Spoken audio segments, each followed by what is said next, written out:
bête, mais on a une solution à lui proposer, en l'occurrence avec notre baladeur à Carpentras, Maxime. Oui, alors moi j'ai rien vraiment à proposer, hein. C'est Mélinda qui va s'en occuper parce que sinon ils sont mal barrés les petits. Bonjour Mélinda. Bonjour. Mélinda, c'est incroyable parce que de cette façon que vous avez de parler de l'apprentissage, de la nage, moi j'avoue que j'ai été martyrisé par ça parce qu'on m'a jeté là avec une perche en plein milieu. J'avais peur de cette immensité. Vous en fait, vous prenez l'inverse, vous dites à l'enfant, tu y vas si tu te sens, sinon c'est pas grave, on va y aller en douceur. Vous êtes maître nageuse, hein, je précise. Oui, je suis maître nageuse depuis 15 ans dans une collectivité dans le Vaucluse. Et moi, c'est vrai que j'ai vécu ce que vous avez vécu. En fait, on m'a jeté à l'eau quand j'étais enfant avec une perche. Et du coup, c'est resté ancré en moi. Et c'est vrai qu'après, j'ai continué ma vie, mais c'est toujours resté. Et c'est vrai que quand j'ai voulu devenir éducatrice sportive, il y avait la partie natation. Et c'est fou parce que j'ai voulu vraiment persévérer là-dedans, mais j'ai dû affronter mes fantômes et mes... Vous étiez vous-même maître nageuse, quoi. C'est ça aussi qu'elle...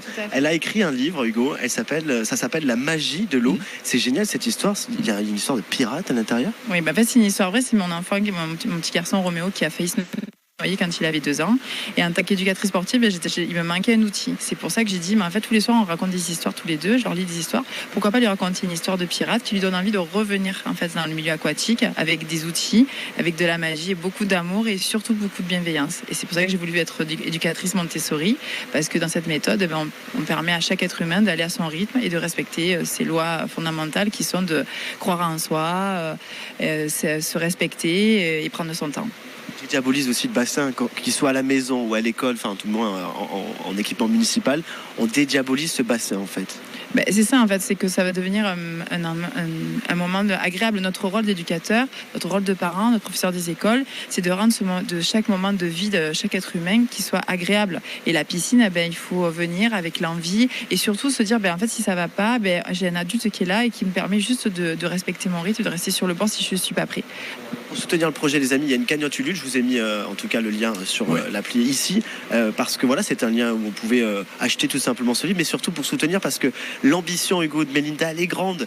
Vous voulez faire un tour du monde pour apprendre à nager. C'est universel le langage de la nage.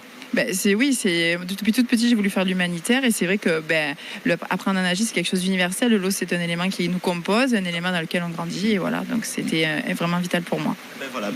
Alors que les élèves du collège d'Odé de Carpentras arrivent à la piscine couverte de Carpentras, voilà, tout simplement magnifique endroit. Vous pouvez regarder la vidéo sur la page Facebook. Vous avez combien l'eau en température? Là, on a remesuré 27 là. Ah, c'est bien. Bon, super. C'est bien en tout cas. C'est bien. Venez avec moi, Hugo. Hein. Ouais. On parlait justement en fait des jeunes, et bien les adolescents et leurs angoisses. Ça aussi, ça peut être un sujet intéressant. On en parlera avec nos experts. Ce sera tout à l'heure à 9h30. Voilà, comme ça, on reste collé dans l'idée.